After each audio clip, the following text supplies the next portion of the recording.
আমি চাইছি যারা এই নৃশংসভাবে কাজটা করেছে তাদের যেন উপযুক্ত শাস্তি হয়। ঘরের মেয়েকে হারিয়ে বিচার চাইছে পরিবার। তবে পানাগড়ে গাড়ি উল্টে 27 বছরের সুতন্দ্রা চট্টোপাধ্যায়ের মৃত্যুর পর একটা গোটা দিন পেরিয়ে গেলেও অভিযুক্তরা এখনও অধরা। এর মধ্যে দুর্ঘটনার মুহূর্তের একটি সিসিটিভি ফুটেজ সামনে এনেছে পুলিশ।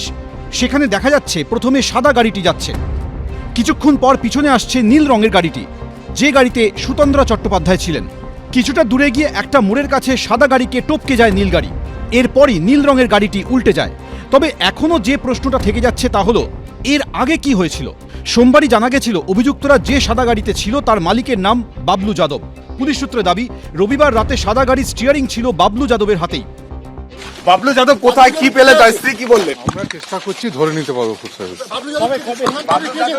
বাবলু যাদব সেই বাবলু যাদব কোথায়? পানাগড়ের রাইস মিল রোডে রবিবার মধ্যরাতে গাড়ি উল্টে সুতন্দ্রার মৃত্যু হয়। সেখান থেকে কয়েকশো মিটার এগোলেই বাবলু যাদবের বিশাল বাড়ি, বাড়ির সামনেই রয়েছে বড় গোডাউন। স্থানীয় বাসিন্দাদের দাবি, আগে এক ব্যবসার অধীনে কাজ করতেন বাবলু যাদব। 8-10 বছর আগে নিজের ব্যবসা শুরু করেন। লরি বা বড় গাড়ির চাকার উপরে যে লোহার পাত থাকে, চলতি ভাষায় তাকে পাত্তি বলে। এই পাত্তিরই ব্যবসা শুরু করেন বাবলু। কয়েক বছরের মধ্যেই তার ব্যবসা ফুলে ফেপে ওঠে। স্থানীয় বাজার থেকে শুরু করে বাংলাদেশের লোহার পাত্তি রফতানি করতেন বাবলু। একজন ব্যবসাদার মানুষ, ঠিক না, ও কোনো রকম ভাবে মানে ও বাড়ির থেকে সেরকম ভাবে কোনোদিনও বেরোতো না। ও আমরা দেখেছি ও বাজার হাটে সেরকম ভাবে ঘুরতো না, ঠিক না, কোনোদিনও মেলা বা ওই রকম দিকে পুজো হলো বা কোনো দিকে সেরকম ভাবে কোনোদিন ওকে ঘুরতে কেউ দেখেনি। সো নিজের শুধু ব্যবসার সাথেই মানে সবসময় থাকতো। বছর 36-এর বাবলুর বাড়িতে এদিন ডাকাডাকি করলেও কেউ সাড়া দেননি। কেউ আছেন ভেতরে?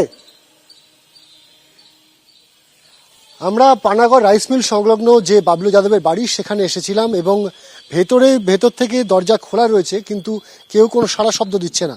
এবং রাইস মিল মোড়ে যে দুর্ঘটনা এবং যে ঘটনা কিন্তু সুতন্দ্রা চট্টোপাধ্যায়ের মৃত্যুর ঘটনা ঘটেছে, সেই ঘটনার পর থেকে বাবলু যাদব, যে কিনা সাদা এসইউবির মালিক, কিন্তু নিরুদ্দেশ হয়ে রয়েছেন, তার কিন্তু কোনো খোঁজ পাওয়া যাচ্ছে না।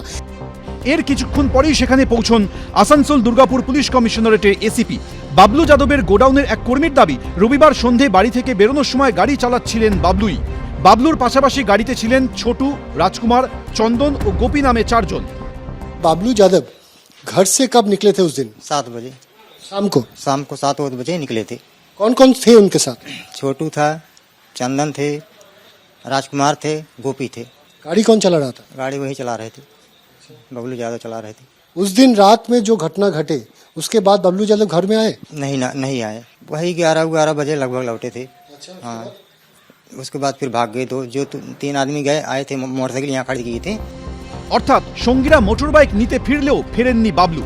কিন্তু কেন? ধোঁয়াশা সেখানেও।